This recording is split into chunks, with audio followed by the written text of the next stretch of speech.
joining us now, the guy who has put together a Broncos team that secured the #1 seed last year and is on the verge of doing it again. It's Hall of Fame quarterback and current Broncos Executive VP of Football Operations, John Elway. John, welcome to the program. How are you? Happy holidays. Thanks, Mike. You too. Doing great. Well, you know, the big news right now comes out of Dallas with Tony Romo having his second back surgery of the year. A couple of years ago, you took a leap of faith on a guy who had 4 neck surgeries. How big of a chance were you taking at the time? It's easy now to say, wow, that was a great decision, but how much concern did you have bringing in Peyton Manning after all those neck procedures? You know, I mean, there was always a little bit of a concern. I think that, but the key thing, we listened to our doctors, and our doctors really thought that there was a good chance that Peyton was going to rebound and be able to come back from those surgeries. It was just a matter of when, and didn't know at the speed that he was going to be able to come back with the nerve damage that he had, and so. It was a calculated risk, but we thought that at some point in time, Peyton would get back to the Peyton that we knew, and fortunately, he's done that, and he did it. He did it probably quicker than most people thought. He's at a point in his career where Father Time is catching up to him, but do you think he's actually better this year than he was last year? I think so, and I think just because he's more comfortable with the organization, he's comfortable here having that year under the belt with the coaching staff, as well as the players around him. And I think that we've seen that in his numbers and the way that he's played this year. So I think he is. I think he is better. Plus, I think our offense as a whole has got better. The offensive line has done a good job of protecting him all year. The set of wide receivers that he has. We have 4 guys with 10 touchdown receptions, so he's been able to spread it around. And then the running game, Sean Marino's come in and really had a good, solid year for us. And then Ball is coming as a backup, spelling him too. So, it's been a good year offensively for us, and Peyton has led that charge. Visiting with Broncos Executive VP of Football Operations and Pro Football Hall of Famer, John Elway. And, John, from time to time, the debate comes up, who's the greatest quarterback of all time. It will be renewed now that Peyton has the single-season touchdown passing record. He needs 265 yards Sunday to have the single-season passing yardage record. It's a list that, if you hadn't heard, you're on it when we talk about who the greatest quarterbacks of all time may be. Do you consider Peyton to be the greatest of all time? I think that there's no question he's in the conversation. I think that when you look at the numbers and look at the success that he's had, he's in that conversation. I don't know that we'll ever have a guy that will be an absolute best of all time, just because of the way the game goes and the amount of great players that have played that position. But I think the one great thing that Peyton has done has got himself in that conversation, and to me, that's what the NFL is all about: is be able for people to and fans to talk about their favorites as far as who they believe is the best quarterback of all time. But when you look at the numbers that Peyton's put up this year, and the records, and not only this year, but the legacy that he's created for himself, he is going to, when he does retire, there's no question he's going to be brought up in every single conversation. You mentioned when he retires. How much longer do you think he has?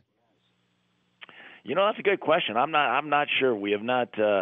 I've not been able to talk to him about this and about that, and so I'm sure we'll sit down sometime this off season, see how he feels. It's always a little bit tough when you get near the end of the year. You get banged up a little bit and get tired, but this is also an exciting time of the year for us, and the fact that we hold our own destiny and can lock up that #1 seed and then get into the playoffs. And so it's what the players have worked for and the coaches have worked for the whole year. So once we get through this season, and hopefully it goes through the end of February, through that first week of February, and then we'll sit down and kind of see where he is. How much extra pressure will there be on the Broncos this year after what happened in the postseason last year?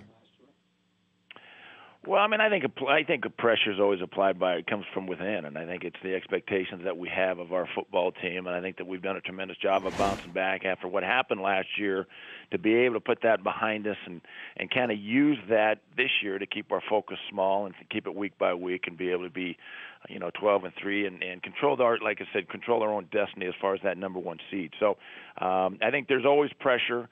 But I think the pressure comes from within, and I think that this football team knows that if we go out and play like we're capable of, we can be world champs. But we have to put that pressure on ourselves to play like we're capable of. Talking to John Elway, Broncos Executive VP of Football Operations and Pro Football Hall of Famer. We see all the time, John, a team that gets a bye week gets caught flat-footed in the divisional round by a hot team coming out of the wild card round. Is there an argument to be made that it's not necessarily a good thing to have that bye week? Well, I mean, I think that you could probably argue that, but I think that I'd rather if you're going to say, would you rather get in by the skin of your teeth, or would you like to have the number one seed wrapped up going into the playoffs? I'd rather have the number one seed any day of the week. And so I think our the experience that we had last year hopefully will help us this year and going in that the playoffs. And I think if we can get through that first week and play like we're capable of, then you got a good chance. But I think to give yourself the best chance possible, and the home field advantage does not win a football game for you, but we're 7-1 at home this year, so we're 5-2 on the road, so we've proven to play better at home. Now, you've got to go the rest of the way without linebacker Von Miller, tore an ACL in Houston last weekend. How much does the 6-game absence to start the season, by the way, the Broncos went 6-0 without Von Miller, how much will that help now that you've got to function on defense without him again?